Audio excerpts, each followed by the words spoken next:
When, in the course of human events, it becomes necessary to reject the narratives and institutions that make up contemporary existence, it is vital to define those new ones that will replace them and justify the necessity of that change.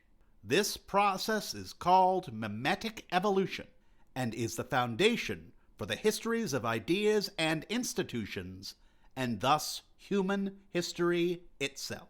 Even still, we do hold these truths to be self-evident, that all humans are born with inherent worth through that consciousness that is inherent in being alive, that due to such consciousness and worth, they have inalienable rights, among them life, liberty, and the pursuit of happiness, that institutions, private and public, sacred and secular, national and international, old and new, large and small, gain their justification, their acceptance as legitimate and sovereign, through the consent of those humans, institutions, and narratives that interact with them.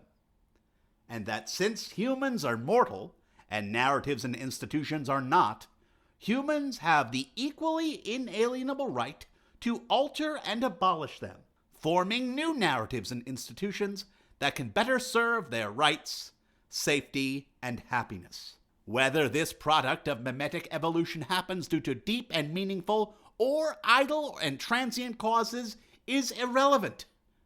It happens because human lives have stages, cycles, and spans, and their willingness to accept the world in which they live and love is not guaranteed. Indeed, the goals of many institutions and narratives is to secure that willingness. Yet humans are questioning creatures, beast machines with reason. Through growth, through going through developmental stages, the human capacity for reason develops. That is what growth is, unless that growth is stopped. Institutions and narratives have the capacity to stop growth. They do so through the management of the individual's emotions and consequent identity formation. Politics and relationships, human interaction itself, becomes most exciting and terrifying when this process no longer succeeds.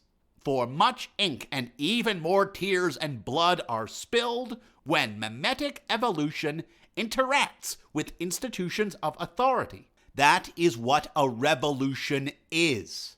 Revolutions occur when current institutions and narratives are unable to establish legitimacy due to mimetic evolution, especially due to active rejection of it. We are currently within the Ludist revolution. Let this work serve as its manifesto. A volcano bubbles under our world. The volcano of Ludism. All types of people, from street preacher to school principal, from bosses and bankers to bus drivers and bobule sellers, directors to dictators, libertarians and socialists, activist to advocate, teacher to cop, parent to child, know its power but cannot fully name it. It is the way of the happy troll, but not one who is a slave to ideas. It is the way of the fan convention, but not those who seek only profit or activism. It is the way of one who seeks to be left alone or be with chosen friends, but not to oppress others. Both right and left seek its destruction, or seek to control it and use it against their enemies. Among the many crimes of the 21st century is continually refighting the battles of those centuries before it. Let us end these tired zombie apocalypses.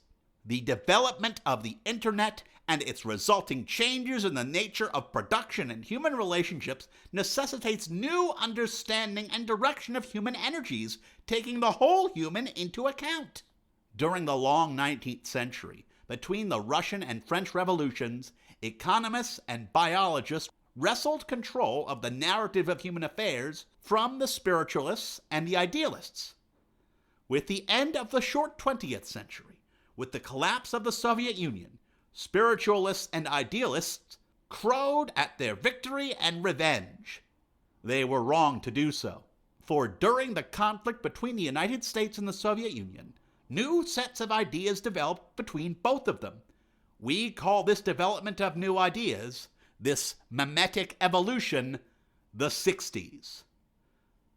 Both communists and capitalists, these materialist economists, believed they were the foundation of human affairs and human action.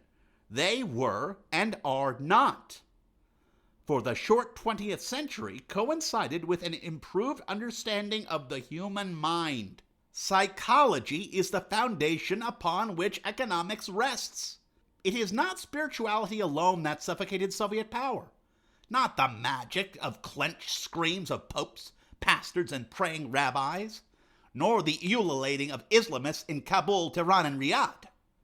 Is a rambling preacher better than a party boss? Both can take away your freedom and joy.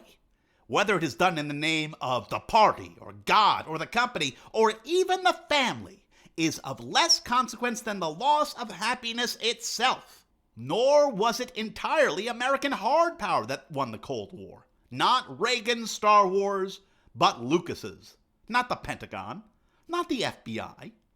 Those elements of the CIA that were more concerned with culture than cues, though, they did understand. Blue jeans may well have helped, but it was rock and roll, the musical aspect of Ludism, that killed Lenin's communist experiment, and the American conservatives' distracted unleashing of Ludism shall devour them far more than any Taliban ever could. Not Marx, not Mises, maybe Miyamoto, Meyer, Notch, Montessori, Mercury. Human affairs are governed by human desires. These desires can be laid on a spectrum between two poles, protection and play. Protection has always been the domain of and justification for authority, from parent to preacher to politician. Play has always been the domain of the one seeking self-development, for it is through play that the self is developed at all. This is a process both capitalists and communists engage in for different reasons. It is the domain of the artists, though politicians and their states play through war. Protectors, material and spiritual, use play to their own ends. But play is an end in and of itself. The Latin word for to play is ludus. This desire to play constitutes its own ideology. Play is not a randomness to be tolerated, but a force to be embraced.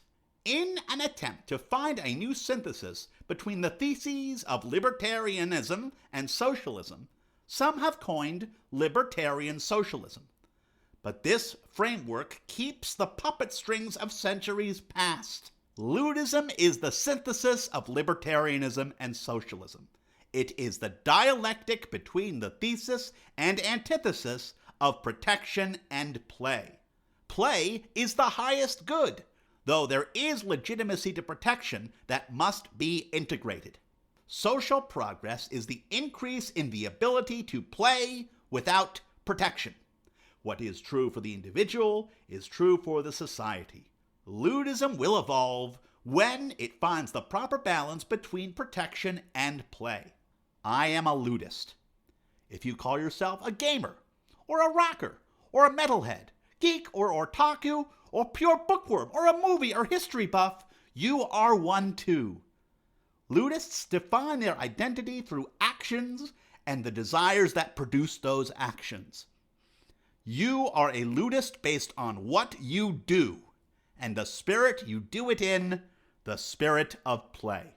If, however, you define yourself by what you are, your race, sex, gender, class, profession, social role, age, ideology, religion, nationality, you must find a way to negotiate with ludism in some form or other, and suppression never works. You might want to be a ludist too, for fun really is good. The name ludism I came to after much doubt. My initial thought was hobbyism, bringing in enthusiasm from various spheres. I also thought of animism, bringing in both anime fans, furries, and various pagan elements. Ludism won out for 3 reasons. First is the Latin connection.